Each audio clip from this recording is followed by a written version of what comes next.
The Aba Women'S Riot of 1929 has been a remarkable war led by women in the southeastern region of the then Nigeria. Before this protest, which turned into a war, there had been a history of collective action by women in Nigeria before the Aba Women'S Riot. In 1910, the women of Agbaja stayed away from their homes for a month in protest because of the suspicions among them that pregnant women were secretly killed by some men. This action made the elders to discuss their concerns.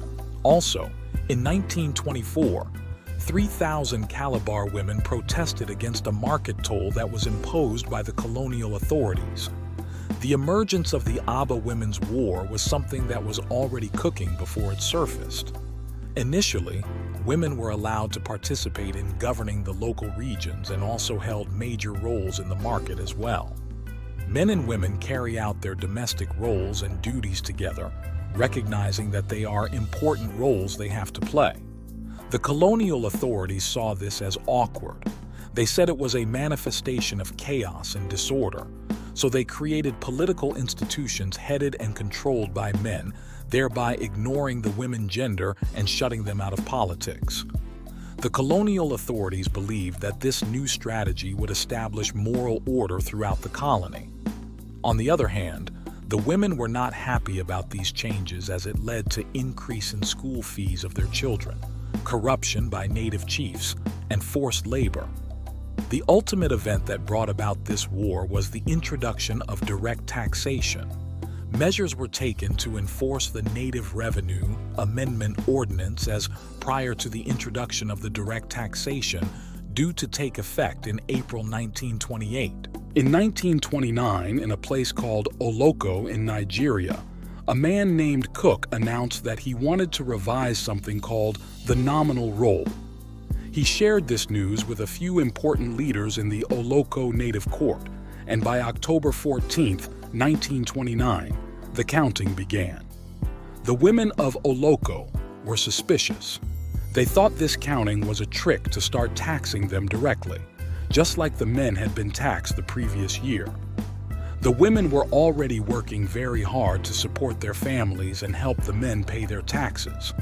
They didn't have a say in the government because the colonial system at that time was patriarchal, meaning men had all the power.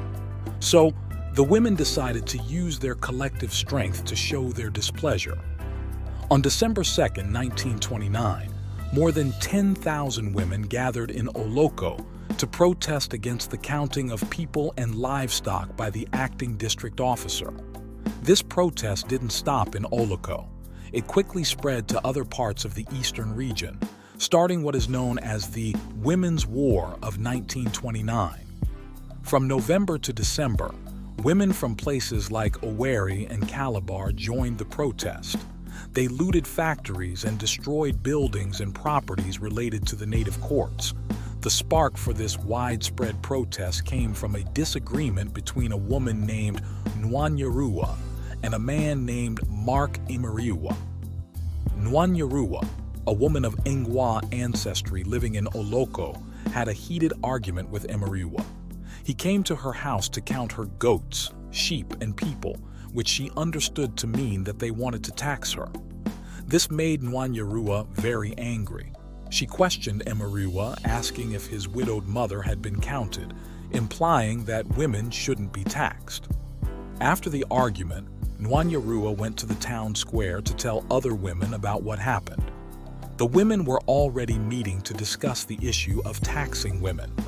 Nwanyeruwa's story confirmed their fears, and they decided to act. They sent messages to women in other areas by sending leaves from palm oil trees. Soon, nearly 10,000 women gathered to protest at the office of Warrant Chief Okugo, demanding his resignation.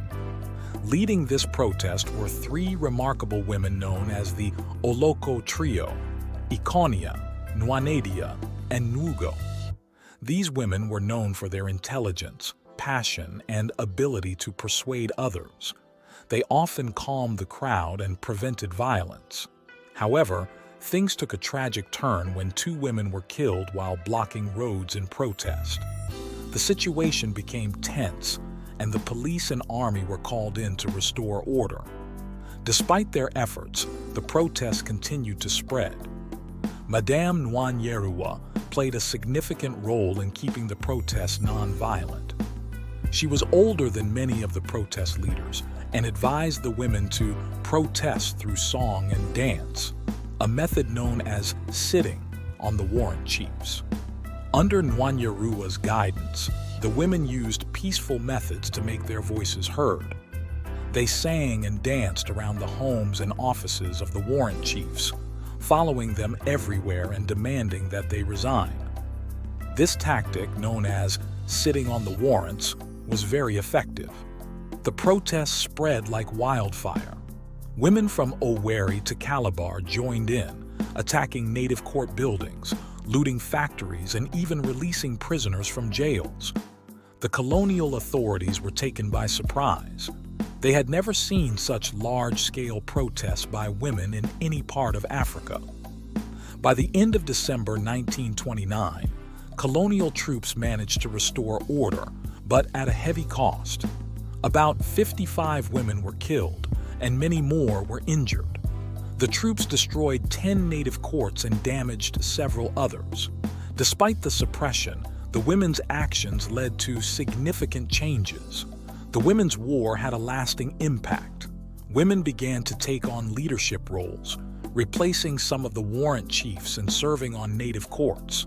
The movement inspired future protests, such as the tax protests of 1938 and the oil mill protests of the 1940s. The women's fight for their rights continued, leaving a lasting legacy. One notable figure was Madame Mary Okizi. She didn't participate in the protests, but was very sympathetic to the women's cause. She submitted a memo of grievance to the Aba Commission of Inquiry in 1930.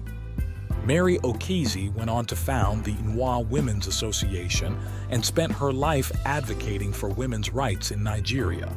The women used traditional protest techniques like sitting on a man to express their grievances.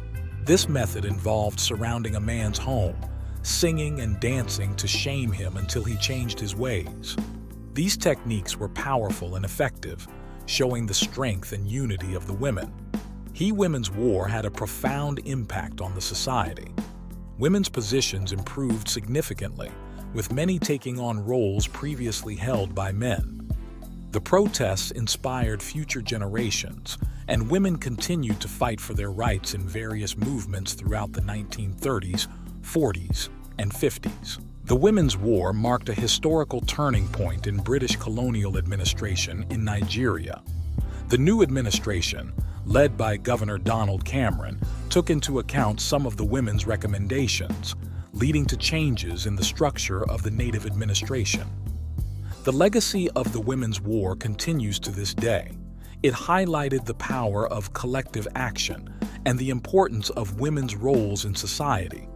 The brave actions of the women of Oloko and beyond are remembered and celebrated as a significant part of Nigeria's history.